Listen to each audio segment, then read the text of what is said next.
নমস্কাৰ, মই অতুল ভূঞা। আপোনালোকে চাই আছে NB নিউজৰ বিশেষ অনুষ্ঠান পডকাষ্টত আজি মোৰ লগত আছে অসম চৰকাৰৰ মন্ত্ৰী জয়ন্ত মল্ল বৰুৱা। আপোনাক স্বাগতম জনাইছোঁ অনুষ্ঠানলৈ। মুখ্যমন্ত্ৰী হিমন্ত বিশ্ব শৰ্মাৰ নেতৃত্বাধীন চৰকাৰখনে আপোনাক এনে এটা বিভাগৰ দায়িত্ব দিছে যিটো জল জীৱন আঁচনি আপোনাৰ বিভাগৰ অধীনত পৰিছে। জল জীৱনক লৈ স্বয়ং প্ৰধানমন্ত্ৰী যথেষ্ট আশাবাদী। 2024 নিৰ্বাচনৰ আগমুহূৰ্তত প্ৰধানমন্ত্ৰীয়ে ভাবে যে জল জীৱন এটা টাৰ্ণিং পইণ্ট এটা হ'ব। এনে এটা বিভাগ দিছে যিটো বিভাগত কাম কৰিছেনে নাই সেইটো আপুনি মুখৰে ক'লে নহ'ব, মানুহে স্বচক্ষে প্ৰত্যক্ষ কৰে। এনে এটা বিভাগ লৈ কিমান প্ৰত্যাহ্বানৰ সন্মুখীন হৈছে আপুনি? অসমৰ কাৰণে জল জীৱন মিছন বা পানী যোগান আঁচনি প্ৰত্যাহ্বান আছে, কাৰণ অসমৰ মানুহে আজিও য'তেই গ্ৰাম্যাঞ্চলত ক'ৰবাত অকণমান কুঁৱা এটা খান্দি দিলে পানী পায়, টিউবৱেল এটা বহাই দিলে পানী পায়। গতিকে পানীৰ যিটো অভাৱ, পানীৰ যিটো ক্ৰাইচিছ বুলি কয়, যেনেকৈ ৰাজস্থানৰ মানুহে মধ্যপ্ৰদেশৰ মানুহে অনুভৱ কৰে, সেই অভাৱটো অসমৰ মানুহে অনুভৱ নকৰে। সেইকাৰণে পানীৰ মূল্যটো অসমৰ মানুহে তেনেকুৱা ধৰণে নাভাবে যে পানী লাগিবই, পানীৰ আঁচনি এটা হ'বই লাগিব, তেনেকৈ নাভাবে। আৰু সেইকাৰণে পানীৰ মূল্যটো আমি বিশুদ্ধ পানীৰে ৰিপ্লেচ কৰিব লাগিব, যে আপুনি পানী নহয় বিশুদ্ধ পানী পায়, গতিকে বিশুদ্ধ খোৱা পানীৰ সেই সজাগতা আনিবৰ কাৰণে যথেষ্ট এৱাৰনেছ বা সজাগতাৰ প্ৰয়োজন আছে। আৰু সেইকাৰণে আমি কাম কৰি যোৱাৰ লগে লগে সেই ধৰণৰ সজাগতাৰ কামো আমি কৰি আছোঁ। আৰু এটা কথা ঠিক, প্ৰত্যাহ্বান এনেকুৱাই যে অসমত যিদিনাখন জল জীৱন মিছন আঁচনি আৰম্ভ হৈছিলে 2019 চনৰ 15 আগষ্ট, 2019 চনৰ 15 আগষ্টলৈ অসমত মাত্ৰ 1 লাখ মানুহৰ ঘৰত টেপ যোগে খোৱা পানী পাইছিলে। 1,11,000 মানুহে পাইছিলে, যিটো অসমৰ ৰুৰেল পপুলেশ্যনৰ 1.64%। মাত্ৰ 1% বা 1.5% মানুহে টেপ যোগে পানী পাইছিল, চৰকাৰী খোৱা পানী মানে টেপ যোগে পানী। টেপ যোগে খোৱা পানী পোৱা সেই পৰিৱেশৰ পৰা আমি 100% কৰিব লাগিব। আৰু যোৱা 3.5 বছৰত যদি আপুনি লক্ষ্য কৰে যে যোৱা 2 দিন আগত আপুনি গম পাইছে যে আমি অসমে 50% অতিক্ৰম কৰিলোঁ টোটেল পপুলেশ্যনৰ। তাৰমানে 1% বা 1.56%ৰ পৰা আপুনি 50% ক্ৰছ কৰাটো কিমান ডাঙৰ চেলেঞ্জ আছিল। 50% ক্ৰছ কৰিছে বুলি যিটো আপোনালোকে দাবী কৰিছে, 50% খোৱা পানী পাইছে নে 50% অঞ্চলত পাইপ সংযোগ হৈছে? চাওক, এতিয়া আমি তাৰ ওপৰত ছাৰ্ভেও কৰি আছোঁ। 50% আমাৰ খোৱা পানী, ৰেগুলাৰলি খোৱা পানী পোৱা ছাৰ্ভেটো, কাৰণ আমাৰ ইয়াত FHTC বুলি ক'লে 3টা কথা লক্ষ্য কৰোঁ। এটা হ'ল ৰেগুলাৰলি পানী পাব লাগিব, প্ৰতিজন মানুহৰ বিপৰীতে 55 লিটাৰ পানী পাব লাগিব, আৰু বিশুদ্ধ খোৱা পানী যিটো BIS ষ্টেণ্ডাৰ্ড বুলি কওঁ। গতিকে এই 3টা বস্তু ফুলফিল হ'লে FHTC কভাৰেজ আমি ধৰোঁ। গতিকে নিশ্চয়কৈ এই কামখিনি কৰাৰ সময়ত কণ্ট্ৰেক্টৰজনে কাম কৰে, তাত পানী দিয়ে, পাব্লিকৰ পৰা গাঁও সভা পাতি তাৰ পৰা জনায় যে ইমান মানুহে পানী পেলাই, তাৰপিছতে অনলাইন আপলোড কৰে। গতিকে এনেই হয়তো তাতকৈ বেছিয়ে হ'ব, কিন্তু অনলাইন আপলোডটো 50.05% যোৱা পৰহি হৈছে। গতিকে সেই ধৰণে আমি কেলকুলেশ্যন কৰোঁ। কিন্তু তাৰ লগে লগে আমি তাৰ উপৰিও আমি অসমত 2টামান নতুন ব্যৱস্থা লৈছিলোঁ। এটা হ'ল চেল্ফ হেল্প গ্ৰুপৰ দ্বাৰা, যিবিলাক আত্মসহায়ক গোট আছে তেওঁলোকৰ দ্বাৰা ছাৰ্ভে কৰা। তেওঁলোকক আমি এটা সুন্দৰ এপ বনাই দিছোঁ, যিসকল গাঁৱৰ মহিলাই প্ৰতি ঘৰ মানুহৰ ওচৰলৈকে যায়, সেই ঘৰৰ পৰা তাতে জিঅ' টেগ কৰি তাৰ পৰা ফটো লৈ তাত আপলোড কৰিব লাগে যে ৰেগুলাৰ পানী পাইছে নে নাই, অমুক পাইছে। আৰু সেই গোটেই বস্তুটো মোৰ অফিচৰ ডেছবৰ্ডত ওলাই থাকে। মোৰ অফিচৰ বা আমাৰ ইঞ্জিনিয়াৰৰ অফিচৰ বা আমাৰ MDৰ অফিচৰ ডেছবৰ্ডত আমি চাই থাকিব পাৰোঁ। তেনেকৈ যেতিয়া আমি ছাৰ্ভে কৰিছিলোঁ, ক'ৰবাত যিবিলাক আমাৰ কানেকশ্যন FHTC 100% দেখুৱাইছিল, তাত ক'ৰবাত এনেকুৱা হৈছে যে ক'ৰবাত মিচিং দেখুৱাইছে, ক'ৰবাত নন এক্সিষ্টেঞ্চো দেখাইছে, ক'ৰবাত নন ফাংচনিং দেখাইছে। গতিকে এইবিলাকৰ সমস্যা অকণমান আছে। এই সমস্যাবিলাক 100% কৰিবৰ কাৰণে এতিয়া আমি 3 টাইমছ এনেকুৱা ছাৰ্ভে কৰিম। এটা টাইমত প্ৰায় 15 লাখ পৰিয়ালৰ ঘৰত আমাৰ ছাৰ্ভে ইতিমধ্যে হৈ গ'ল। তাৰ পৰা আমি ডাটা লৈছোঁ। আমাৰ এতিয়া টোটেল 50%ত আমি 34 লাখ পৰিয়ালৰ ঘৰলৈ জল জীৱন মিছনৰ পানী দিছোঁ। গতিকে এই 34 লাখ যিদিনাখন ছাৰ্ভে হৈ চেল্ফ হেল্প গ্ৰুপবিলাকে কৰি আনিব, আৰু এবাৰ নহয়, প্ৰথমবাৰ যাব, তাক আমি যি ৰিভিউ থাকে ক্লিয়াৰ কৰিব দিম কণ্ট্ৰেক্টৰসকলক। ছেকেণ্ড টাইম আকৌ যাব, তাত কিবা থাকিলে ক্লিয়াৰ কৰিব, তাৰপিছত থাৰ্ড টাইম যাব। গতিকে আমাৰ লক্ষ্যটো 2024লৈকে এই কামটো আমি নিৰন্তৰ চাই থাকিব লাগিব। আৰু মই ভাবোঁ যে এটা সময় আহিব যে এনেকুৱা নিৰন্তৰ চাই থাকোঁতে 100%ই প্ৰেক্টিকেলি সুন্দৰভাৱে পানী পাই থকা পৰিৱেশ এটা আমি আনিব পাৰিম। কিন্তু মুখ্যমন্ত্ৰী এখন সভাত কৈছিল যে 2024 ভিতৰত ক্লিয়াৰ কৰিব লাগিব বুলি বোধ কৈছিল, নহ'লে বিল আটাই নিদিওঁ বুলিও তেওঁ ভাবুকি প্ৰদান কৰিছিল বা তেওঁলোকক সকিয়নি দিছিল। 2024 ভিতৰত এটা সম্ভৱপৰ হ'বনে? চাওক 2024 চনৰ ভিতৰত আমি টাৰ্গেট লৈ চলিছোঁ আৰু মই ভাবোঁ সম্ভৱপৰ হ'ব কাৰণ ইতিমধ্যে আমি যিমান এই যে 67 লাখ বা 68 লাখ পৰিয়ালক আমি পানী দিব লাগিব এই 68 লাখ পৰিয়ালক পানী দিবৰ কাৰণে সেই কণ্ট্ৰেক্টৰসকলক কাম দিয়া কামবিলাক ইতিমধ্যে সম্পূৰ্ণ হৈ গ'ল খুব কম সংখ্যক কণ্ট্ৰেক্টৰক কাম দিবলৈ আছে বাকী কাম আমি দি দিলোঁ গতিকে তেওঁলোকৰ টাইম কমপ্লিটেশ্যনৰ পিৰিয়ড নৰ্মেলি 6 মাহ কেতিয়াবা 6 মাহৰ ঠাইত কোনোবাই 8 মাহ লগাব 9 মাহ লগাব ক'ৰবাত এবছৰ লাগিব ডাঙৰ স্কিমবিলাকত অলপ সময় বেছি লাগিব গতিকে শেষত গৈ 2024 ভিতৰত হ'ব বুলি আমি এটা টাৰ্গেট লৈ চলি আছোঁ আৰু মই যিটো গতিত আমাৰ প্ৰতিটো দিনৰ টাৰ্গেট থাকে এনেকুৱা নহয় যে আজি জুন মাহৰ 1 তাৰিখে কিমান কৰিম 2 তাৰিখে কিমান কৰিম 3 তাৰিখে কিমান হ'ব লাগিব তেওঁলোকৰ ৱৰ্ক অৰ্ডাৰ এগেইনষ্টত আমি টাৰ্গেট ফিক্স কৰি দিছোঁ আৰু সেইমতে আমি ডেইলি মনিটৰিং কৰি থাকোঁ আপুনি নিজে কৈছে যে যেতিয়া এই আঁচনি আৰম্ভ কৰিছিল অসমৰ গ্ৰাম্যাঞ্চলত প্ৰায় 1% লোকে পানী পাইছিল স্বাভাৱিকতেই পানী যোগানৰ ব্যৱস্থাটোৰ সৈতে অসমৰ ঠিকাদাৰসকল জড়িত নাছিল যিহেতু আপুনি নিজেই স্বীকাৰ কৰে সেই ঠিকাদাৰসকলে এই কাম সঠিকভাৱে কৰিব পাৰিব বুলি আপুনি আশাবাদীনে চাওক অসমত যিসকল ঠিকাদাৰ আগতে কাম কৰিছিল এতিয়া আৰু সেই ঠিকাদাৰে অকল কাম কৰিছে এনেকুৱা নহয় অজস্ৰ নতুন ঠিকাদাৰৰ সৃষ্টি হৈছে নতুন ঠিকাদাৰ PHC ডিপাৰ্টমেণ্টত এতিয়া PWDৰ বহুত মানুহে কাম কৰিছে আনকি বহুত বাহিৰৰ ডাঙৰ কোম্পেনীও কাম কৰিছে অসমৰ বেলেগ ছেক্টৰত কৰা ডাঙৰ কোম্পেনীবিলাকে এই কামবিলাক কৰিছে কাৰণ এতিয়া লাৰ্জ স্কেলত কাম হৈছে আগতেতো PHCত ইমান কাম নাছিলে গতিকে লাৰ্জ স্কেলত কাম হৈছে আৰু এইটো কথাও স্পষ্ট যে এটা বিভাগে স্বাধীনতাৰ 72 বছৰত 1.6% আৰু 1.5% মানুহক পানী দিছে সেই বিভাগৰ সেই একেই ইঞ্জিনিয়াৰ সেই একেই মানুহ তেওঁলোকে 3.5 বছৰত এনাডাৰ 50% মানুহক পানী দিব লাগিছে তাৰমানে কিমান স্পীডত কাম কৰিব লাগিব কিন্তু বিভাগটোৰ মাজত সেই সক্ষমতা মই দেখিছোঁ বিভাগৰ ইঞ্জিনিয়াৰসকলৰ সেই দক্ষতা বৃদ্ধিৰ বা আপস্কিলিঙৰ যিবিলাক কাম আছিল সেইবিলাক আমি তেনেকৈ কৰা হৈছিলে আৰু ইঞ্জিনিয়াৰসকলে যথেষ্ট কষ্ট কৰে আৰু তাৰ লগত আমি ডিষ্ট্ৰিক্ট এডমিনিষ্ট্ৰেশ্যনৰ পৰা অন্যান্য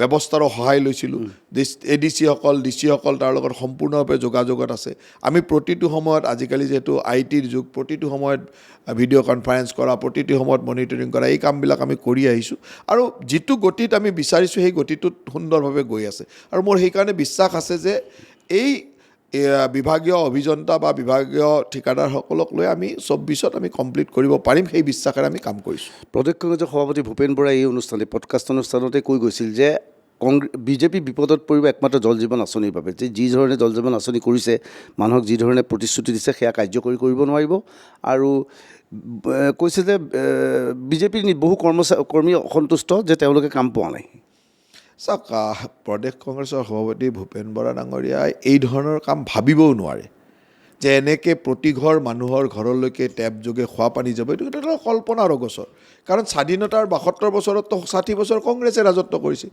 60 বছৰত যিটো দলৰ নেতৃত্বই চৰকাৰ চলাৰ পিছত 1% মানুহক পানী দিব পৰা নাছিলে সেই দলৰ নেতাজনে কেনেকৈ বিশ্বাস কৰিব যে 3.5 বছৰত 50% ক্ৰছ কৰিব বা 4.5 বছৰত 100% ক্ৰছ কৰিব তেওঁৰ কাৰণে সপোনৰ অগোচৰ গতিকে তেওঁ সপোনৰ অগোচৰ কথা এটা হ'ব পাৰে বুলি কেনেকৈ ভাবিব তেওঁ ভাবি আছে যেনেকৈ মুখ্যমন্ত্ৰী ডাঙৰীয়াই যেতিয়া কৈছিলে যে আমি চৰকাৰ হ'লে 1 লাখ যুৱক যুৱতীক চৰকাৰী চাকৰি দিম তেওঁলোকেতো ভাবিছিল যে এইটোৱে আটাইতকৈ বুমেৰাং হ'ব 1 লাখ তেওঁলোকে এতিয়াও ভাবিছে কিন্তু আপোনালোকে এবছৰ দিম বুলি কৈছিল এতিয়া তেওঁলোকৰ কথা হ'ল কি এবছৰত হয় 2 বছৰত হয় সেইটো এতিয়া তেওঁলোকে ক'ব এবছৰত দিম বুলি কৈছিল 2 বছৰত হ'ব কিন্তু চৰকাৰ এখনে অসমৰ দৰে ৰাজ্য এখনত একেলগে 1 লাখ চাকৰি 2 বছৰ নহয় আমি 2.5 বছৰত কমপ্লিট কৰিম বুলি ক'লোঁ আজিৰ তাৰিখত 2.5 বছৰৰ ভিতৰত আমাৰ 1 লাখ কমপ্লিট হৈ গুচি যাব আৰু এটা গণি দিয়া চাকৰি তাত কোনো এটাও ক'ব নোৱাৰিব যে কোনোবা কণ্টেক্সুৱেল মানুহ আছে সকলো ৰেগুলাৰ চাকৰি আমি 2.5 বছৰত কমপ্লিট কৰিম কি ডাঙৰ কথা হ'ল 2.5 বছৰত যদি এখন চৰকাৰে কৰিব পাৰে যিটো তেওঁলোকে স্বাধীনতাৰ 60 বছৰ চৰকাৰ চলায় মানে তেওঁলোকৰ কাৰণে হয়তো এইটো 10 বছৰতো কৰিব নোৱাৰা কাম 15 বছৰতো কৰিব নোৱাৰা কাম তেওঁলোকে ভাবিছিল তেনেকৈ যে এইটোৱে বুমেৰাং হ'ব এইটোক লৈ চৰকাৰত বিফলতা আহিব চৰকাৰক আমি ধৰিব পাৰিম কিন্তু অসমৰ ৰাইজে যেতিয়া দেখিলে যে একেলগে খানাপাৰা ফিল্ডত একেলগে 46,703 গৰাকী মানুহক একেলগে এপইণ্টমেণ্ট লেটাৰ দিলে তাততো তেওঁলোকে মানে তেওঁলোকৰ কল্পনাবিলাক ভাবি থকা কথাবিলাকৰ সত্য ইয়াৰ লগে আৰু এটা কথা আহিছে যে 1 লাখে চাকৰি পালে 20 লাখ 22 লাখ নিবনুৱা আছিল বাকীখিনি মানুহ ক্ষুণ্ণ হৈ পৰিব নেকি যে আমি চাকৰি নাপালোঁ চাওক এই কথাবিলাক হ'ল মানে এই ধৰণে ভাবা মানুহৰ ভাবা কথা এতিয়া 1 লাখ ল'ৰা ছোৱালী যেতিয়া চাকৰি পাব তাৰ যিটো পজিটিভ ভাইব্ৰেশ্যন আমি যদি ভাবোঁ যে 1 লাখ মানুহে চাকৰি পালে বাকী 5 লাখে নাপালে গতিকে মানুহবিলাক নোপোৱাবিলাক শূন্য হ'ব, এইটো কেতিয়াও নহয়। 1 লাখ পৰিয়ালে চাকৰি, আৰু যদি চাকৰি শূন্য কেতিয়া হ'ব? যদি দুৰ্নীতিৰ জৰিয়তে চাকৰি পালে, যদি নাপাবলগীয়া মানুহে চাকৰি পালে, তেতিয়া শূন্য হ'ব পাৰে। এতিয়া যোগ্যতাৰ ভিত্তিত চাকৰি পাইছে, যোগ্যজনে চাকৰি পাইছে, যিজনে পোৱা নাই তেওঁ নিজে ভাবি লৈছে যে হয় মই পৰীক্ষাটো ভালকৈ দিলে চাগে পাৰিলোহেঁতেন, আগৰ পৰিৱেশ থাকিব বুলি তেওঁ পঢ়া শুনা নকৰিলে, ভালকৈ নকৰিলে, এতিয়া তেওঁ নিজে নিজে কৈ আছে যে এনেকুৱা পৰিৱেশ আহিব বুলি জানিলোঁ, আমি আগৰ পৰাই ভালকৈ পঢ়া শুনা কৰি চাকৰিটো ল'ব পাৰিলোহেঁতেন, তেনেকৈ ভাবিব। গতিকে কোনো শূন্য হোৱাৰ কথা একো নাই। আৰু এইটো কংগ্ৰেছৰ নেতাসকলে ভাবে যে বিজেপি কৰিছিল বহু যুৱক যুৱতীয়ে মূলতঃ কিবা এটা সুবিধা পাম বুলি, আগতে কংগ্ৰেছ কৰিছিল বহুত যুৱতীয়ে কিবা এটা কাম পাম বুলি। কংগ্ৰেছ কৰা যুৱক যুৱতীয়ে চৰকাৰৰ পৰা সুবিধা পাইছিল, চাকৰি পাইছিল, বেকডোৰেদি হওক যেনেকৈ হওক, কিন্তু আপোনালোকৰ বিজেপিত কাম কৰা ল'ৰা ছোৱালী এটা চাকৰি পোৱা নাই, তেওঁলোক অকণমান অসন্তুষ্ট নহ'ব? তেওঁ কংগ্ৰেছ কৰা মানুহৰ এই ধাৰণাটোৱে ভুল। বিজেপি যিসকলে কৰে সেইসকলে আদৰ্শৰ কাৰণে বিজেপি কৰে। বহুত বেছি চাকৰি ঠিকা ঠাকুলি এই ধৰণৰ কামবিলাক ভাবি পেলাই বিজেপি নকৰে। সেইকাৰণে কংগ্ৰেছে সদায় গ'ল খায়। কংগ্ৰেছে আজিও যোনে কংগ্ৰেছ কৰে তেওঁলোকে তেনেকৈ ভাবিয়ে কংগ্ৰেছ কৰে যে কংগ্ৰেছৰ চৰকাৰ আহিব, লুটি পুটি খাব পাৰিম, অমুকটো কৰিব পাৰিম, চাকৰি পাম, বেকডোৰেৰে চাকৰি পাম, পইচা দি চাকৰি ল'ম, এই ধৰণৰ ভাবিয়ে কৰি থাকে। কিন্তু বিজেপিত যিসকল মানুহে কাম কৰে তেওঁলোকে এটা আদৰ্শৰ কাৰণে কাম কৰে।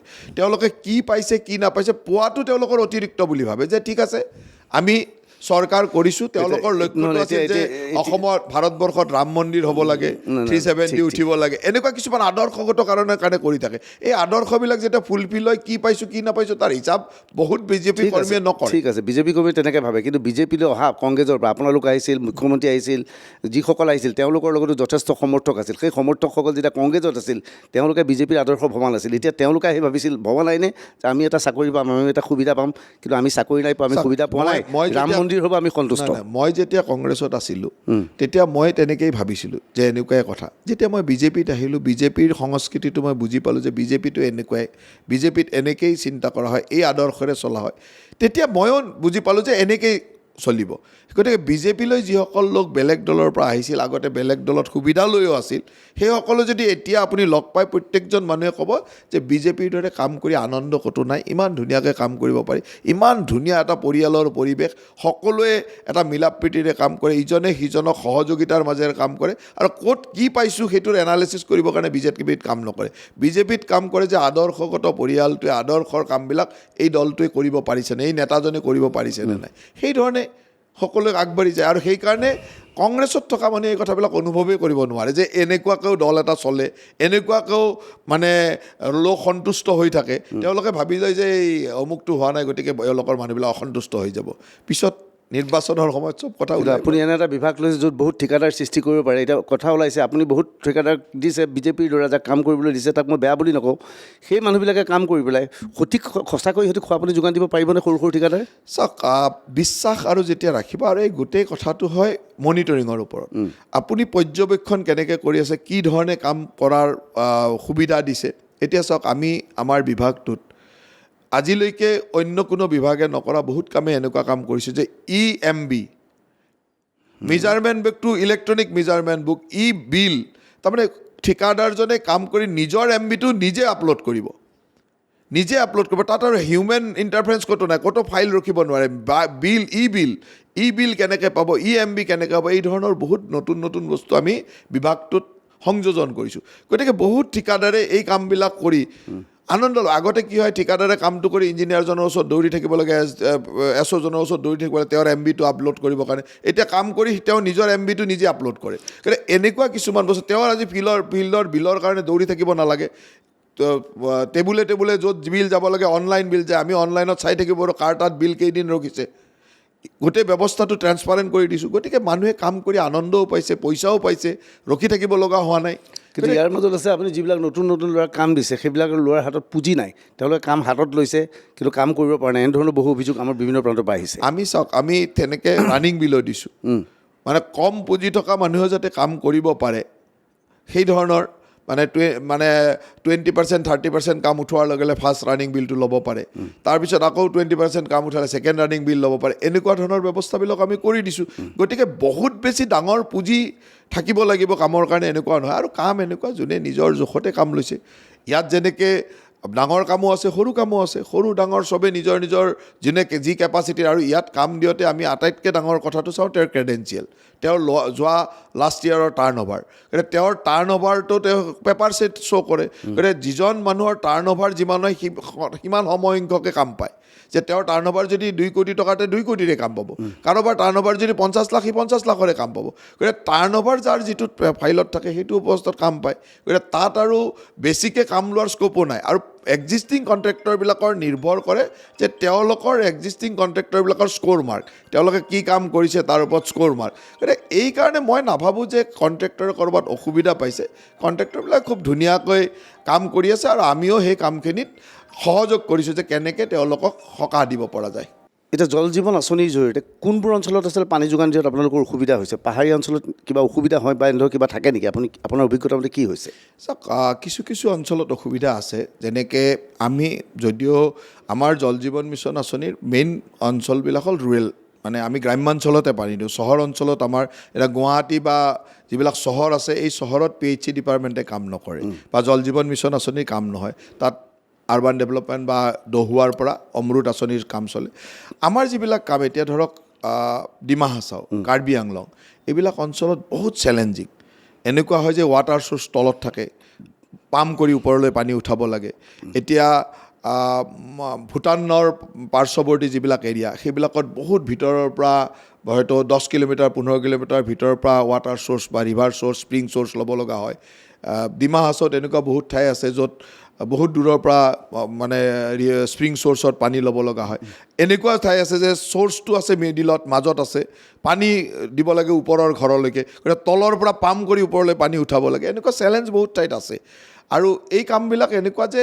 চেলেঞ্জ থাকিলেও আমি তেনেকুৱা ধৰণে কামৰ ডিজাইনবিলাক কৰা হৈছে আজি অসমত কেন্দ্ৰ চৰকাৰে এনেকুৱা ধৰণৰ সুবিধালৈকে আমাক দিছে যে জেনেৰেলি আমাৰ FHTC কষ্ট বুলি যে কয় যে এজন মানুহৰ ঘৰত পানী দিবৰ কাৰণে কিমান টকা দিব পৰা যায় সেইটো FHTC কষ্ট বুলি কয় পাৰ হাউচ হোল্ডৰ FHTC কষ্ট সাধাৰণতে মানে 50,000 60,000 70,000 ইমানৰ ভিতৰতে ৰাখিবলৈ কোৱা হয় যে তেওঁ এজন মানুহক কানেকশ্যনত যে 50,000 টকাতকৈ বেছি খৰচ নাযায় এটা স্কিমত যদি 10 কোটি টকা বা 1 কোটি টকা খৰচ হয় অন্ততঃ 100জন মানুহে পাওক 150জন মানুহে পাওক তেতিয়া এভাৰেজ কষ্টটো ওলাই যায় কিন্তু অসমত এনেকুৱা বহুত ঠাই আছে য'ত FHTC কষ্ট 2 লাখ 2.5 লাখলৈ গুচি যায় ডিমা হাছাওত সেইটো কেন্দ্ৰ চৰকাৰে এলাউ কৰিছে জেনেৰেলি এলাউ মানে বেলেগ ঠাইত নকৰে কিন্তু ডিমা হাছাওত তেওঁলোকে আহি যেতিয়া ইনস্পেকশ্যন কৰি গ'ল যে এনেকৈ পাহাৰৰ ওপৰলৈ পানী উঠাব লাগে বহুত দূৰৰ পৰা পানী আনিব লাগে স্প্ৰিং চ'ৰ্চত পানী ল'ব লাগে তাত হয়তো 2 লাখ টকা লগা হৈছে 2.5 লাখ টকা লগা হৈছে তাত এলাউ কৰিছে গতিকে এইবিলাক চেলেঞ্জ আছে ইয়াৰ লগতে আৰু এটা কথা আহিছে যে বিজেপিৰ বহু ল'ৰাই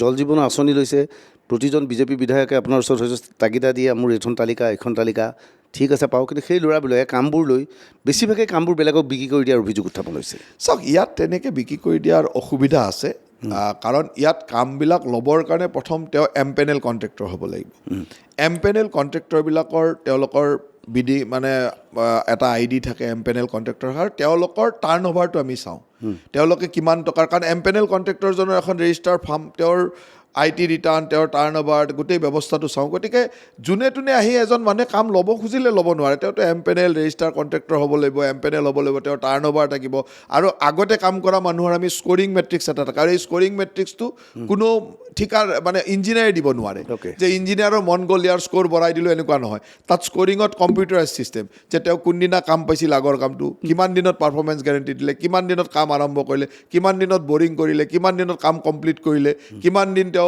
চলাই পেলাই হেণ্ড অভাৰ দিলে এই গোটেই স্ক'ৰিঙৰ ওপৰত তেওঁৰ এটা মাৰ্কছ হৈ থাকে স্ক'ৰ হৈ থাকে সেই স্ক'ৰটো যেতিয়া 25 তলত যায় সেই মানুহে নেক্সট কাম নাপায় গতিকে ইয়াত এটা আমি এনেকুৱা মেকানিজিম বনাই লৈছোঁ যিটো মেকানিজিমত খুব বেয়া কাম কৰা মানুহে কেতিয়াও কাম পাব নোৱাৰে দ্বিতীয় কথা আপুনি কৈছে যে স্বাধীনতাৰ 60 বছৰৰ পিছত 1% মানুহে পানী পাইছিল তো ইমান দিনে PHC ডিপাৰ্টমেণ্টত কি হৈ আছিল চৰকাৰ বহুত গ'ল PHC ডিপাৰ্টমেণ্টটো ডাঙৰ ডিপাৰ্টমেণ্ট আছিল সেই বিভাগটো পাবলৈ সাধাৰণতে মন্ত্ৰীসভাৰ প্ৰতিজন সদস্যই চেষ্টা কৰে আপুনি কি দেখিছে এতিয়া ইমান 1% আগতে আজি চাওক PHC ডিপাৰ্টমেণ্টৰ আগৰ যিটো বাজেট বা যি ধৰণে কাম কৰা হৈছিল এইটো একেবাৰে নিম্নতম সামান্য বাজেট আছিল সেই বাজেটেৰে কাম কভাৰে কৰিব পাৰে আগতে ধৰক যিবিলাক স্কিম ষ্টেট প্লেনৰ স্কিম মানে নিৰ্মল যোজনাৰ স্কিম বা আমাৰ NQSৰ স্কিম এই স্কিমবিলাকত একদম সীমিত সংখ্যক পইচা আছিলে সেই পইচাৰে কাম কৰিবৰ কাৰণে যিটো ব্যৱস্থা আৰু অসমত গোটেই PHC ডিপাৰ্টমেণ্টৰ এটা পৰিৱেশ আছিল যে মানুহক পানী দিবৰ কাৰণে যেন কামেই নকৰে, ঠিকাদাৰ কেইটামানে কাম কৰি থাকে অলপমান, আৰু একোটা স্কিম আমি দেখিছিলোঁ। মইতো 11 চনতো বিধায়ক আছিলোঁ, তেতিয়াও PHCৰ বহুত স্কিমৰ কাম আমি নিজৰ সমষ্টিলৈ চেংচন কৰাই লৈ গৈ কাম কৰিছিলোঁ। এটা স্কিম 50 লাখ টকাৰ স্কিম থাকে, 60 লাখ টকাৰ স্কিম থাকে, তাত 10জন কণ্ট্ৰেক্টৰে কাম কৰে। কোনোবাই পাইপ বহায়, কোনোবাই অকণমান বৰিংটো কৰে, কোনোবাই টেংকিটো বনায়, কোনোবাই 2 কিলোমিটাৰ পাইপ লগায়, কোনোবাই বাউণ্ডেৰী ৱাল বনায়। গতিকে 50 লাখ টকাৰ এটা স্কিমত 10জন ঠিকাদাৰে কাম কৰে, তেনেকুৱা ধৰণৰ এটা পৰিৱেশ আছিল। আৰু শেষত গৈ ইটো সিটোৰ সামঞ্জস্য নোহোৱাৰ কাৰণে স্কিমটোৱে কমপ্লিট নহয়গৈ। হয়, এইবিলাক কাৰণতেই অসমত 1% মানুহে পানী পাই আছিল, পানী পোৱাই নাছিলে। আৰু পানীৰ স্কিমবিলাক চলাই ৰখাটো এটা বহুত ডাঙৰ চেলেঞ্জ। তাৰ কাৰণে যিবিলাক ইউজাৰ্ছ কমিটি থাকে তেওঁলোকো বহুত সচেতন হ'ব লাগে। এই বিভিন্ন কাৰণত অসমত PHCৰ গোটেই ব্যৱস্থাটো ছাকচেছ হোৱা নাছিল, আৰু ছাকচেছ নোহোৱাকৈ হোৱাৰ কাৰণেই 1% বা 1.5% মানুহে পানী পাইছিল। এতিয়া ইয়াৰ ছাকচেছফুল কৰিবৰ কাৰণে যিটো মডেল ডেভেলপ কৰা হৈছে, ইয়াত বিভিন্ন ধৰণৰ গ্ৰুপক লগোৱা হৈছে, IC এক্টিভিটিছ কিছুমান এনেকৈ কৰা হৈছে যে তাৰ কাৰণে এৱাৰনেছ কৰা, তাৰ কাৰণে গাঁৱে গাঁৱে গৈ মিটিং কৰি ইউজাৰ্ছ কমিটি বনোৱা। তাৰপিছত আগতে যিবিলাক স্কিমত কাম কৰিছিল তেওঁলোকে বছৰ বছৰ ধৰি কোনো ধৰণৰ মাননীয়ে পোৱা নাছিল। আজি বহু মানুহে মাননীয়ে পোৱা নাছিল, 4 বছৰ, 10 বছৰ, 15 বছৰ এটা স্কিমত কাম কৰি থাকে, কোনো মাননি নাছিল। এতিয়া আমি 15 ফাইনেন্স কমিশ্যনৰ পইচাৰে আমি তাৰ পৰা এটা ব্যৱস্থা কৰিছোঁ যে প্ৰত্যেকজন জলমিত্ৰ যোনে স্কিমত কাম কৰে তেওঁলোকক আমি জলমিত্ৰ নাম দিছোঁ, আৰু জলমিত্ৰবিলাকক আমি 6,500 টকাকৈ প্ৰতি মাহে দিয়াৰ ব্যৱস্থা কৰিছোঁ। আজি কেইদিনমান আগত একেলগে একেলগে 6 মাহ, 8 মাহ, 9 মাহৰ পইচা একেলগে পাইছে।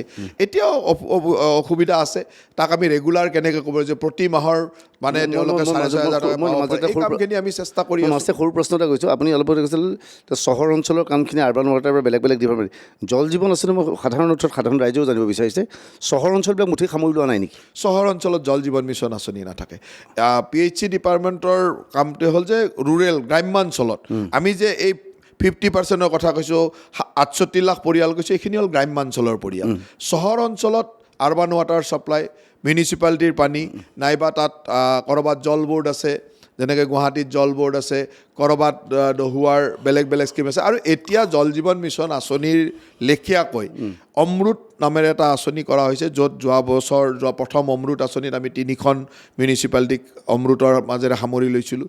এইবাৰ আৰু 9খন মিউনিচিপালিটিক অমৃত আঁচনিৰ জৰিয়তে সামৰি লোৱাৰ পৰিকল্পনা কৰা হৈছে। সেইটো জল জীৱন আঁচনি নহয়, এইটো বেলেগ আঁচনি। জল জীৱন আঁচনি নহয়, মানে চহৰ অঞ্চলৰ কাৰণে তেনেকুৱাই 100% মানে কানেকশ্যন দিয়াৰ যিটো ব্যৱস্থা, সেই ধৰণৰ ব্যৱস্থাৰে যাতে অমৃত বুলি কয়, সেই অমৃতৰ জৰিয়তে চহৰ অঞ্চলত কাম চলিছে। জনমূলক বাৰু এইখিনি আমি এটা বাণিজ্যিক বিৰতি ল'ম, লৈছোঁ এটা বাণিজ্যিক বিৰতিৰ পিছত আমাৰ আলোচনা অব্যাহত থাকিব। আজিৰ যিটো কংগ্ৰেছ দল, এইটো এটা কংগ্ৰেছ দল হ'ল এটা কৰ্পৰেট কোম্পানী এটা, যিটো কোম্পানীৰ মালিক গান্ধী পৰিয়াল, মানে ছোনিয়া গান্ধী, ৰাহুল গান্ধী, প্ৰিয়ংকা গান্ধী, ৰেহান গান্ধী, যাকে কয় সেই পৰিয়ালটোৱে ইয়াৰ মালিক। এই যিসকল মানুহ ইয়াতে কাম কৰিছে তেওঁলোক এমপ্লয়।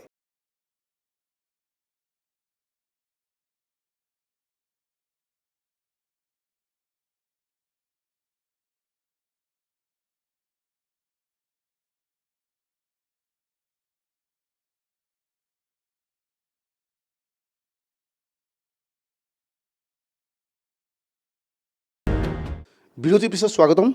আমি পডকাষ্টত আজি কথা পাতি আছোঁ মন্ত্ৰী জয়ন্ত মল্ল বৰুৱাৰ সৈতে। জয়ন্ত মল্ল বৰুৱাৰ ৰাজনীতিৰ কথা এতিয়া পাতিব বিচাৰিছোঁ যে হঠাৎ কংগ্ৰেছ সাংঘাতিক ধৰণৰ উৎসাহী হৈ পৰিছে, বিশেষকৈ অসম প্ৰদেশ কংগ্ৰেছ কমিটি উৎসাহী হৈ উঠিছে কৰ্ণাটকৰ নিৰ্বাচনৰ ফলাফলৰ পিছত। ইয়াক লৈ আপোনালোক কিছু পৰিমাণে চিন্তিত নহয়নে?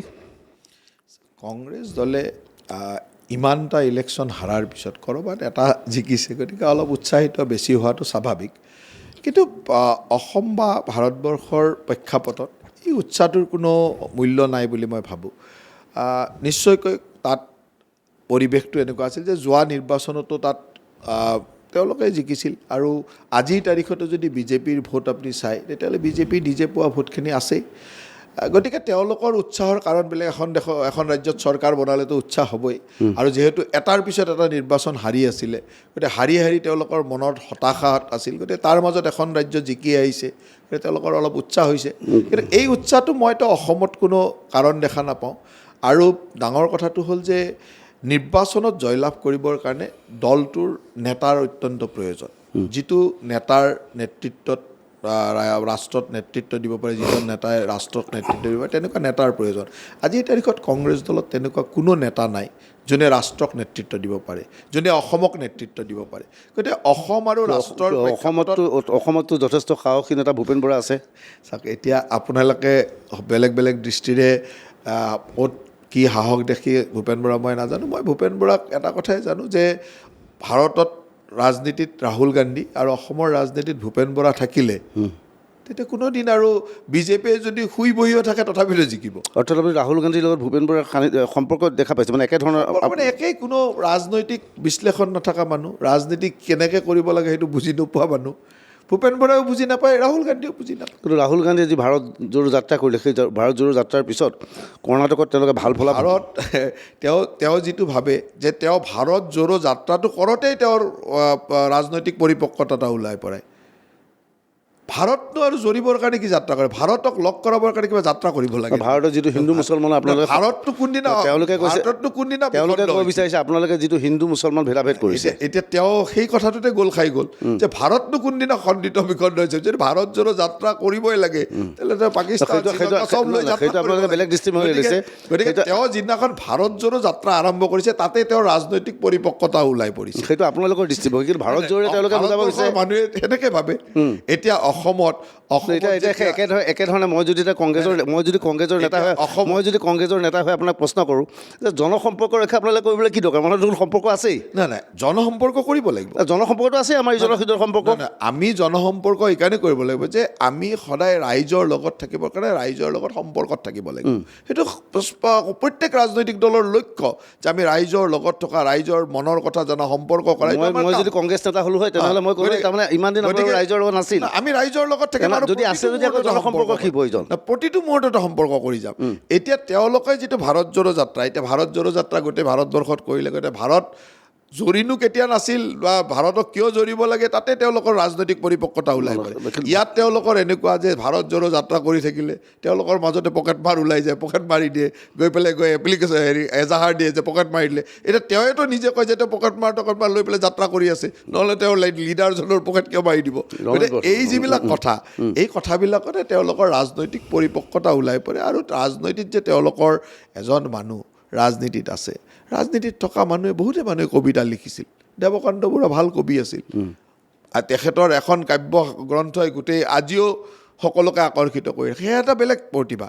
কিন্তু এই ধৰণৰ টুলুঙা কথাৰে কবিতা লিখা, বেলেগে লিখি দিয়া, আহি পাঠ কৰি দিয়া, এই ধৰণৰ টুলুঙা কথাবিলাকৰ তেওঁৰ যে মৰ্যাদাটো কলৈকে হানি কৰি লৈ যায়।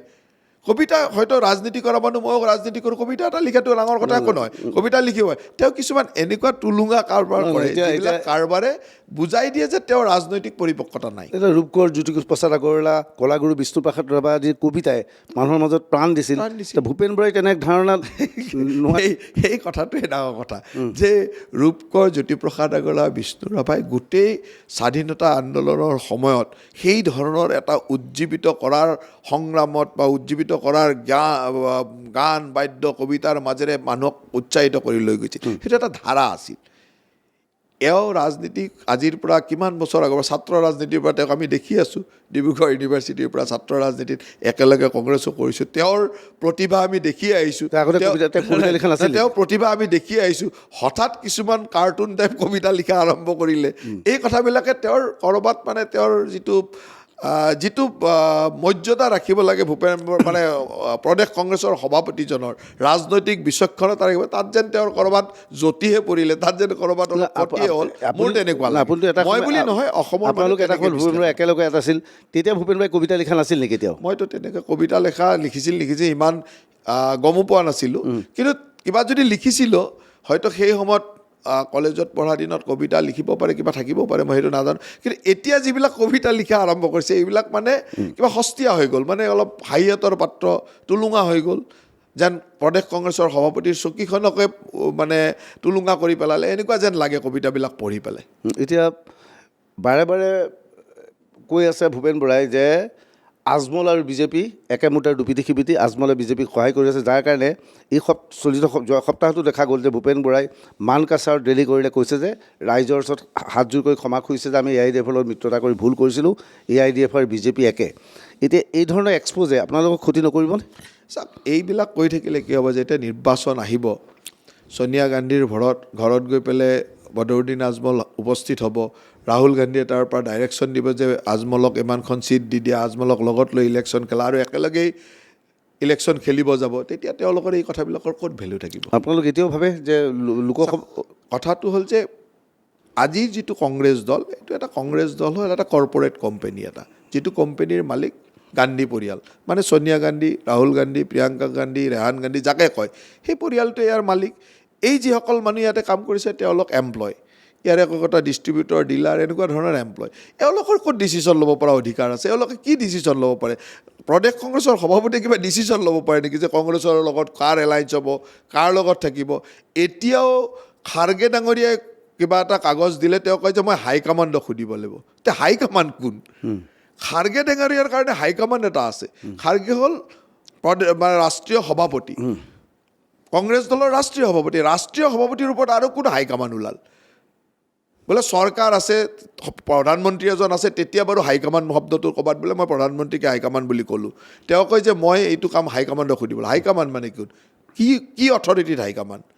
তেওঁ গান্ধী পৰিয়ালৰ কি অথৰিটি যে তেওঁ প্ৰদেশ মানে ৰাষ্ট্ৰীয় সভাপতিতকৈ ওপৰৰ কি আসনত আছে যে তেওঁক হাইকমাণ্ড বুলি? গতিকে তেনেকৈ চলে। খাৰ্গে ডাঙৰীয়াও আজিৰ তাৰিখত হাইকমাণ্ড অবিহনে একো কৰিব নোৱাৰে। গতিকে খাৰ্গে ডাঙৰীয়াই যেতিয়া নোৱাৰে, প্ৰদেশ কংগ্ৰেছৰ সভাপতি মানে ভূপেন বৰাই কি কাৰণত পাৰিব, কেনেকৈ পাৰিব? গতিকে তাত গান্ধী পৰিয়ালে যি সিদ্ধান্ত ল'ব যে আমি আজমলৰ লগত থাকিম, আজমলৰ লগত নাথাকোঁ, গতিকে সিদ্ধান্তটো আজমলৰ লগত থকাই ল'ব। যদি আজমলৰ লগত নথকা সিদ্ধান্ত লয় তেনেহ'লে বিশেষকৈ উজনিত হিন্দু বেল্টত আপোনালোকৰ এইবাৰ প্ৰত্যাহ্বানৰ সন্মুখীন হ'ব। মই কথাটো হ'ল যে যিটো দলে অকল মানে আমি যাক সংখ্যালঘু মানে অনুপ্ৰৱেশকাৰী মুছলমান বুলি কওঁ, তেনেকুৱা মানুহকে তৈলমৰ্দনটোৱে তেওঁলোকৰ দলৰ আদৰ্শ কৰি ল'লে। সেই মানে কংগ্ৰেছ দলটোৰ গোটেই আদৰ্শটো হ'ল যে যাক আমি অনুপ্ৰৱেশকাৰী বুলি কওঁ, যাক আমি মিয়া মুছলমান বুলি কওঁ, তেওঁলোকক তৈলমৰ্দন কৰাটোৱে তেওঁলোকৰ ৰাজনৈতিক আদৰ্শ হৈ পৰিলে। সেই দলটোৱে আকৌ হিন্দু মানুহৰ ভোট পাব বুলি ভবাটোৱে ভুল। আপোনালোকে কেনেকৈ ভাবি লৈছে যে কেৱল আপোনালোকে হিন্দুৰ ভোট পাব, তেওঁলোকে নাপাব? মই সেই কথাটো কোৱা নাই। হিন্দুৰ ভোট কেনেকৈ পাব? যে হিন্দুৰ হৈ এতিয়া ভূপেন বৰা প্ৰদেশ কংগ্ৰেছৰ সভাপতি, তেওঁ মঙলদৈত গ'ল, একদম চোলাৰ বুটাম ছিঙি পেলালে। কাৰ কাৰণে ছিঙিলে? মিয়া মুছলমান কেইটাৰ কাৰণেতো।